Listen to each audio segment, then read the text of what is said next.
Got my coffee and today's guest here with me, so we're ready to roll. Welcome to our Circular Coffee Break podcast, where we will be casually talking about everything circular and beyond. Now, as we dive into today's topic, we would really like to invite you to join the conversation. So visit our website at circularcoffeebreak.com and leave a comment with your ideas, thoughts, or questions.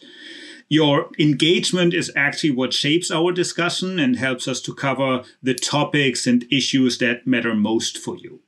Alternatively, you can also send us an email at circularcoffeebreak@gmail.com, whether it's for feedback, a personal story, or a suggestion for a future episode or a future guest. We're all ears. We would really love to hear from you.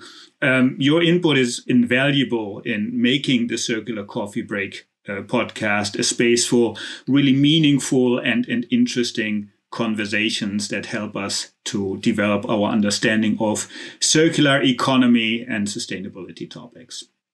So now grab your coffee, get comfortable, and let's get the conversation started. Our guest today began her career at Nokia from 1995 to 2010, where she was involved in various roles, including R&D, product management, sales and marketing, business development, and technology. Following her time at Nokia, she founded Greencode and served as CEO from 2010 to 2013. After this, she started doing angel investments. In the venture capital space, she took on the role of managing director at Lureco, a seed investor for green transition from 2013 to 2014. From there on, our guest was the CEO and partner at Springvest from 2017 to 2019. She also founded Hanf Ventures and served as the head of the organization from 2019 to 2022, while also holding the position of vice president at Helen Group. Currently, she is the managing partner and founder at Greencode Ventures. Apart from her executive roles, she has been the co-founder, investor, and board member in over 40 startups and growth companies. And she currently holds roles as member of the Venture Capital Committee at the Finnish Venture Capital Association and partner at Board Partners, focusing on improving the board work in small and medium-sized companies. And she's also a member of the European Women in VC. Recently, EIB Group selected her to their prestigious Female Client Leaders Network, and she's an investor in Supercritical and Live.io, among different other roles.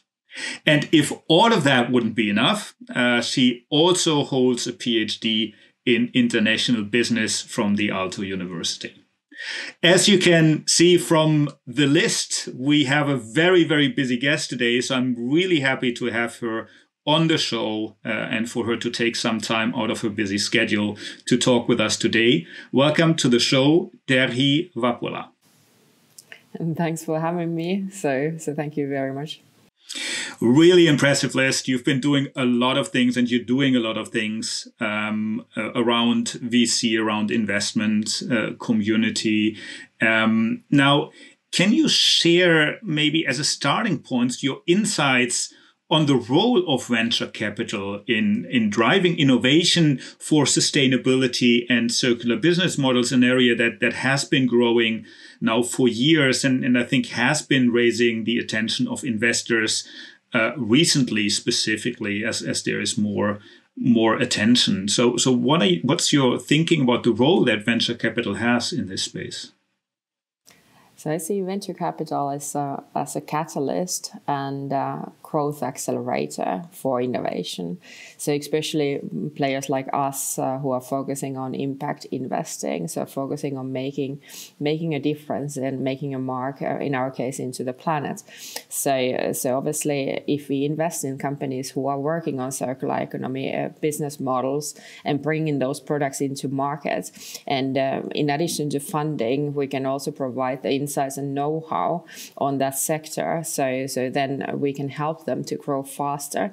And of course, through their business, through their product market impact, we can drive that change we want to see in the world. So that's, of course, it is the founders who will make that difference in practice, but we are there to help them do it faster, better, and therefore have a bigger impact into the planet.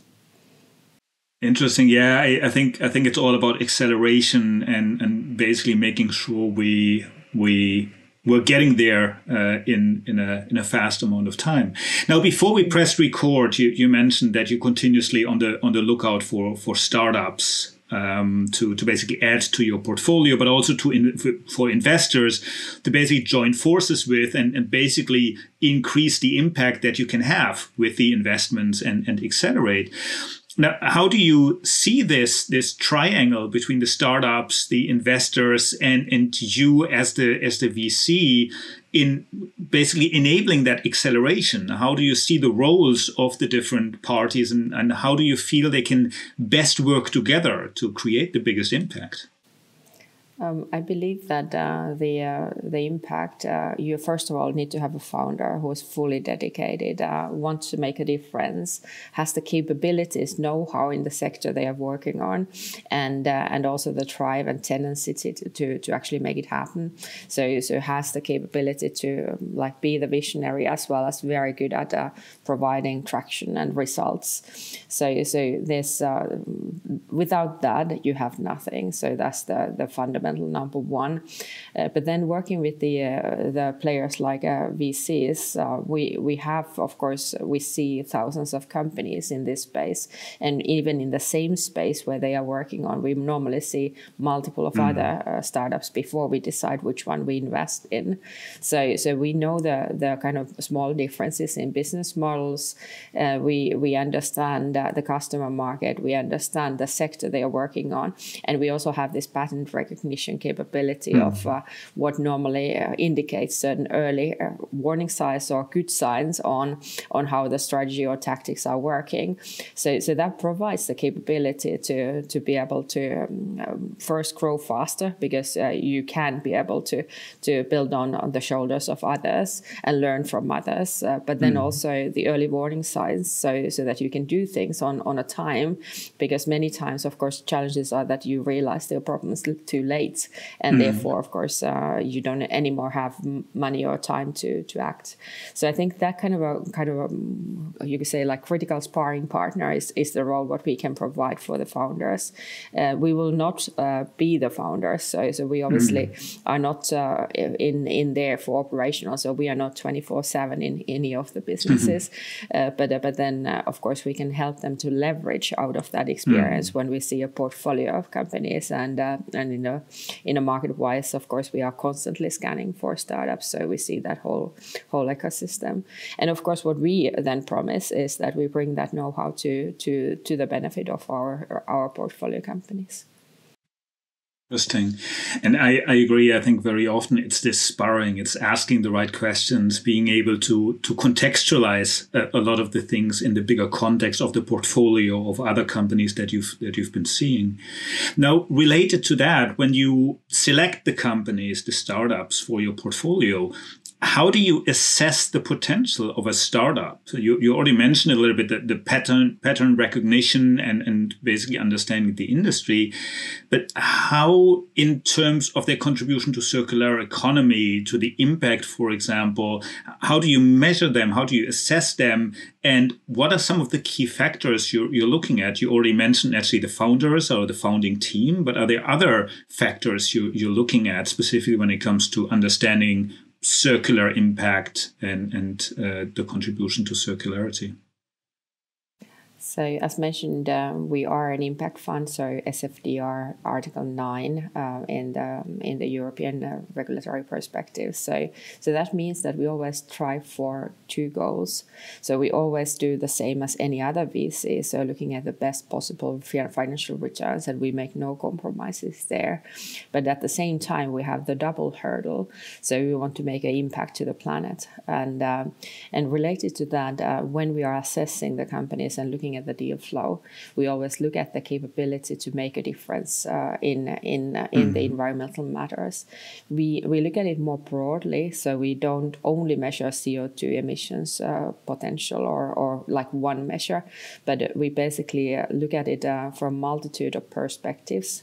And then basically when we know that this is a company and its product market purpose is that it drives circular economy, say it's like a resource circulation or something.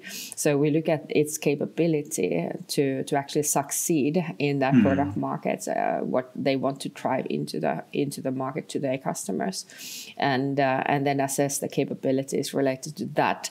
So we kind of look at it on a you could say custom-based KPI manner, and we assess every time we go into investment. We first screen for the environmental impact. Then, if they pass that, then we in the DD phase look at the specific questionnaire related to how that actually is done and what are those critical elements in that circular economy framework or perspective or principles. And then, of course, when we go into investing, we jointly agree on the parameters which we follow along with any other financial indicators which the company is looking at. So for us, it's not a separate, if you want, separate perspective, but it's a perspective which is integral to the business where they are in and measures the success of them as a company, and therefore, of course, making sure that those key KPIs for the business itself in the product market are made, which just happen to be in the business of circular economy. No, I think you're absolutely spot on. I think it has to be an integral part. It cannot just be an add-on, because otherwise it doesn't work, and it doesn't really create the returns on investment that naturally also need to be there. Now, you've been working at Helen, basically looking at things from a company perspective. Now you're basically looking at things from a VC point of view. I would assume very often also with rather early stage startups in that context. From your experience, what are some of the challenges startups are facing, specifically when aligning, basically, as you mentioned, the traditional business metrics, the traditional business success with basically impact and more specifically circular economy principles, and how can venture capital help overcome these challenges? Because I would assume, I mean, it's difficult enough for a startup to meet the return on investment targets and basically meet the traditional metrics. Now you add on top of that impact metrics, which is yet another set of things you need to focus on, you need to deliver against. And I think it's not always easy to find that balance and basically meet all of these KPIs at the same time. So what's your experience there on the challenges, but also on some of the solutions you've been seeing or some of the best practices? So first, a comment on the KPIs. I don't see them separate. So the KPI of having an impact and having a circular economy principles implemented in the company, which is working on circular economy business, they are one and the same.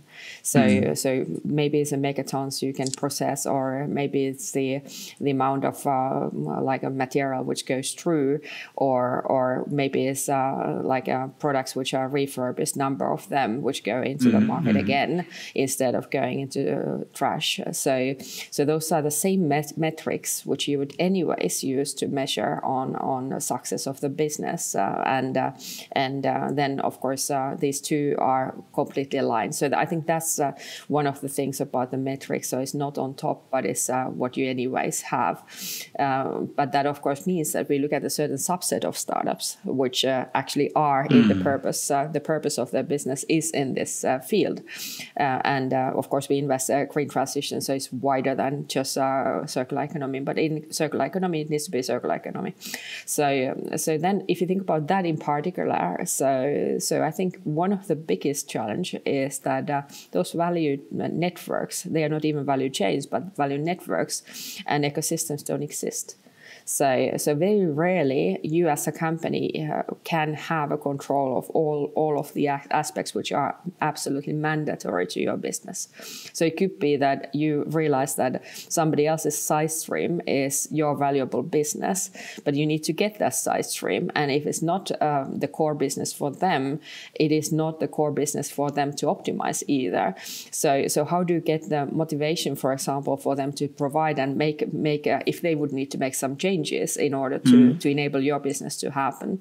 So you're dependent on others, and you're also dependent on others who might not value the segment what you're looking at as highly as you are, because it's not their core. So that kind of like all this, and never there again. So if you want to make the circularity to work, you need to have all these players and roles filled, because otherwise it falls apart. So then in order to get that wheel working, there of course is not so much many times about the technology itself. Of course you need the tech to enable certain insight and competitive advantage, but in principle the hardest part is the business network part. And then of course what we can do as a VC to support, so first of all the kind of take the helicopter perspective, the strategy perspective, so landscaping, assessing whether there is a genuine interest in all of the parties to actually get this working, because it's not sufficient that you want them to fill their certain role, and they can fill the role, but they need to want to fill the role. So it could just fall apart from there. So then it doesn't make sense to invest, even though it would be best for the planet if everybody would do so. So frankly, you need to invest in those which you can win, and then of course then building up like strategic networks. So thinking of who might be the other players if you already invested in a company. So what are the other players who actually benefit out of what you provide, so that you can be able to leverage on those actual needs of their business to be able to accelerate your own business on the same go. So maybe linking up new adjacent sectors, for example. That's one of the things which, of course, since we have a broader sectoral know-how, we can be able to maybe assess that, oh, that's a brilliant tech, and it could also work in this sector, and I could also link these players with that. So that's something what we can concretely do. So thinking of from that strategic perspective, then connecting into those players, because we have very wide networks and connections. So bring those parties together and enable that discussion to be started. So I think most of the VCs, one of the key roles what we play is being that connector, so helping open the doors. Of course, the business needs to be good enough for winning in that discussion, so that they want to do business together, but we can be the early matchmaker in that perspective. Interesting. No, I fully agree with you. It's actually not different KPIs, but it's basically the business is circularity. So from that point of view, your business metrics automatically connect to that.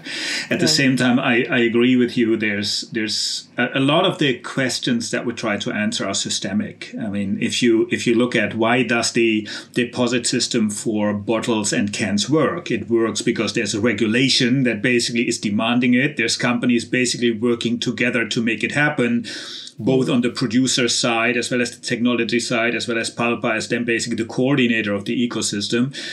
But that's an example that we don't have in many other industries. And actually... But that's a very good point, which we didn't discuss just a moment ago, the role of the regulator. So it is not just the business players. It is not only the regulators. I am a firm believer that the products and business will make a difference. So, but then on the other hand, the role of the regulation is to accelerate, because many times you have that initial inertia and get over that initial inertia so that the network actually starts to work. So you might need a little bit nudging there, and the role of regulator in order to encourage that to happen. It might be carrots, it might be a stick, but anyways, providing that kind of a perspective into making things moving and forcing in effect things to start moving. So that's also very good and very important role. No, absolutely, and I think that's naturally also where VCs can play a role, isn't it? I mean, as kind of the aggregators of portfolios, they naturally have much more muscle than a small startup somewhere in the world to basically influence these discussions, be part of this discussion, and basically highlight this to the regulators on basically EU level, country level, city level, that it's important to create these public-private partnerships around these topics, where basically businesses, the regulator, the investors, the consumers basically jointly create these new ecosystems, these new solutions in this area of circularity.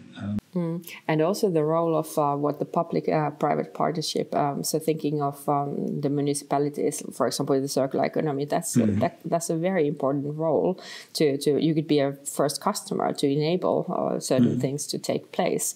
So that if you want to try smart cities or circular cities, for example, then the city itself could be a customer for the new tech, and thereby enabling that to take place and be the reference to others, other customers could buy or call for.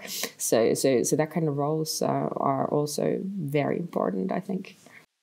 Yeah, absolutely. And I think that's exactly, as you mentioned, where the network comes in, where the connections come in, where the ability to connect the unconnected, understand the context, contextualize things is really important. And not just to look at your little piece of work that you're working on, which you very often have as a startup. I mean, you're so busy with getting things started, you're so busy with yourself, you can hardly raise your head to basically look what's around you. So I think there's a very, very important element there. Yeah, and I think that's what the startups should do. So if you have a very limited amount of resources and very limited amount of money, so therefore very little amount of runway, you need to focus on what really matters. So there's always so much more you could do, but you need to, out of those essential ones, you need to see which are the most essential ones first. So then keeping that focus is actually indeed what a good startup should be doing. No, absolutely. Which leads to another topic. I mean, evaluations of companies and basically to understand that does impact play a role here. I mean, if you look back at some point in time, every company that had AI somewhere in the company description basically got a higher valuation just because the term AI was there, and everyone wanted to invest into them because they were an AI company. If they were or not, that was very often a secondary question. How do you see impact play a role in valuations going forward as the topic of climate change, biodiversity loss, freshwater scarcity, all of these topics around sustainability?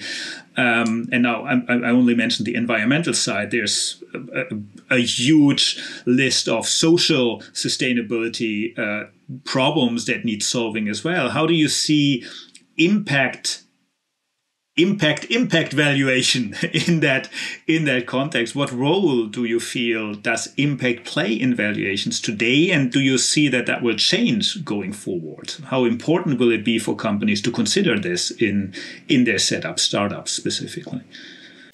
So my view and vision is that any business in this world will need to become green. So all businesses will become green sooner or later. and then at the same time looking at the need, which is absolutely mandatory if you want to keep on basically as species to live on this planet.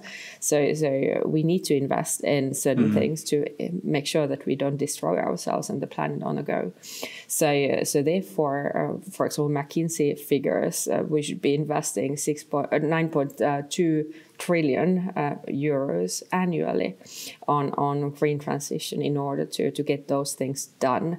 So that's the biggest capital reallocation of our time, the biggest. So then if you think about an opportunity as a startup to act on a very, very large business, which is very rapidly growing.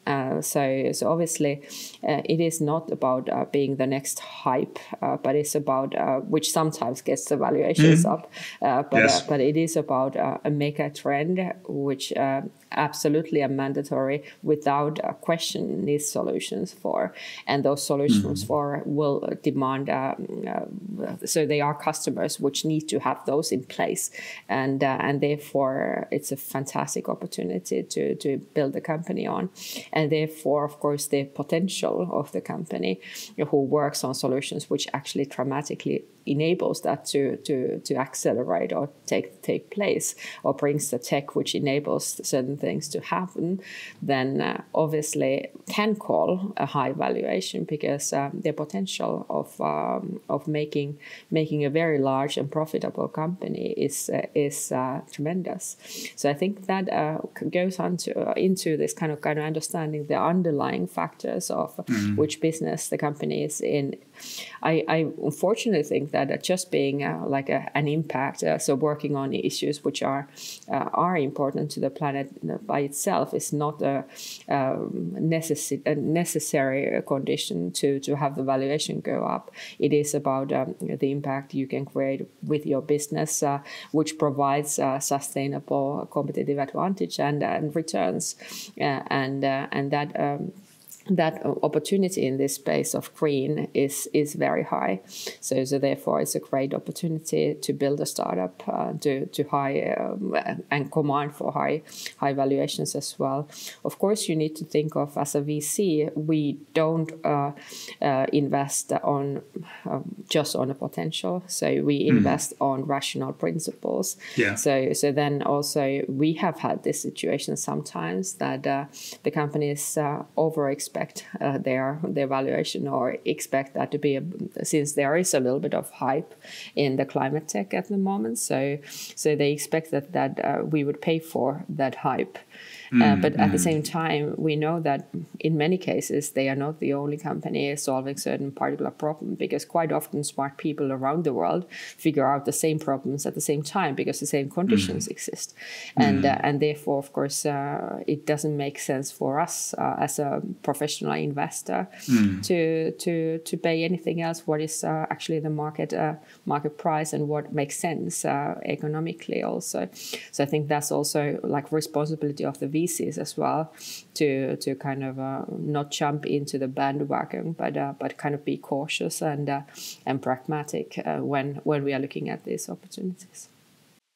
No, absolutely. And I think two things that you said are really important. On one side, I think when it comes to these topics, we have a tendency to talk about the regulatory side and the compliance side and the what must happen kind of side. But we're not really talking a lot about the opportunities, the vast opportunities that this transition basically provides for established companies as well as for startups in this space. At the same time, I think the other point you made, which is really important to keep in mind, is that basic market economics still apply. You can have an impact startup that tries to solve a problem, but that is just not economically feasible from a setup point of view, from a solution point of view, from whatever point of view. And then it's just not a long-term sustainable solution. And the term sustainable is used here in different terms, like in the financial terms, but also from an impact point of view. So I think this is a very important thing to keep in mind. Also in the impact space, where very often the discussion centers more around what impact can I make and not that much about how can I run this business as a successful business in itself in this context. So I think that's very important to keep in mind. And maybe just to take the other perspective still. So of course we are in the business of helping companies to grow, and then we are in the business of selling those companies as well. So therefore, if you look at the market opportunity, so if we look at this, all businesses will become green. So that means that all of those large companies which might not be green today need to do certain acquisitions in order to get there. So then also this perspective of kind of looking at capabilities, what are the value pockets in those large industrial, like in our case, industrial sectors where you can actually build the tech which is actually missing out, and therefore have a great solution for somebody to acquire that company a few years along the line. And also in that process, so if you think about the CSRD regulation now, so talking about the regulatory perspective. So most of the companies are very focused on sustainability today, and they have their own processes and practices in place. So if they want to acquire somebody, at that point, also the startup, which is at that stage a large growth company, needs to be compliant and filling those requirements. So then also this perspective of building those capabilities into the company will, of course, put you into a position that the potential acquirer sees you more valuable than an alternative which have not actually implemented those in that phase yet. Of course, the startups don't have all the policies and everything in the early phase. That's perfectly understandable. But by the time they go into the exit, they have to. Yes. So building up those from the get-go is much easier than trying to retrofit something later on, which might not have been there or might not even be there. So that's also another perspective. So kind of thinking the long game anyways. Yeah, no, absolutely, I fully agree. Now building on that, if we look ahead a little bit, what are some of the trends you foresee in the future on the intersection between venture capital and circularity or sustainability and impact, but also more broadly, like what are some of the technologies you see as the hot ones, so to say, and how should startups prepare to capitalize on these opportunities from your point of view? You already mentioned a little bit, be ready, have the right things in place, but how do you think they could basically size these opportunities that are out there? So I think one of the large trends which we see happening today is the material and resource scarcity. So if you think about the processes, for example, related to electrification, which is ongoing now in the traffic, on the heating or cooling, it's on the industrial processes, very heavy electrification processes, which all will call for energy, but it will also call for materials, like batteries, for example. So batteries is a great example of thinking of some of the materials becoming quite scarce. So then thinking of these capabilities to circular economy, where you can be able to take, say, an old battery and refurbish it, or take the materials and use them again, so that you don't waste that material. So that perspective, I think, is super interesting at the moment. There you have technical capabilities or hardware-related capabilities. We invest mainly on the digital solutions. So we are especially interested in the marketplaces around this. So we discussed about this kind of question of where you have different players who all have like a partial impact or interest in the topic, but not necessarily the core. So you need the role of the orchestrator quite often, which could be a marketplace business model. So you bring together the people who have side streams or waste, and you bring them together with somebody who takes and takes that into second life or takes that into reuse or retrofit or take the materials out. So I think that marketplace role is something which is fundamental.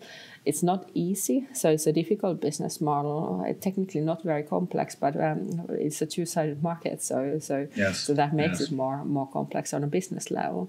So that's one of the areas we are quite keen on looking at. The other perspective, which is related to this, is biodiversity.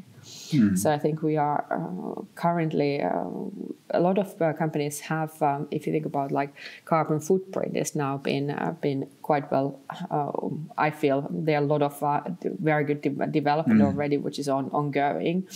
And the biodiversity is a logical next one, because of course one doesn't exist without the other. Both are important, and that is still less understood. And also technically, there are opportunities to bring data, bring visibility, bring capabilities to kind of avoid biodiversity loss, but also look at the restoration of that. And that area, of course, is something where I believe will have a heightened attention also going forward in the corporate space, which means good acquisition and exit perspective in the few years to go. So now is a good time to invest in that area and building up companies in that field.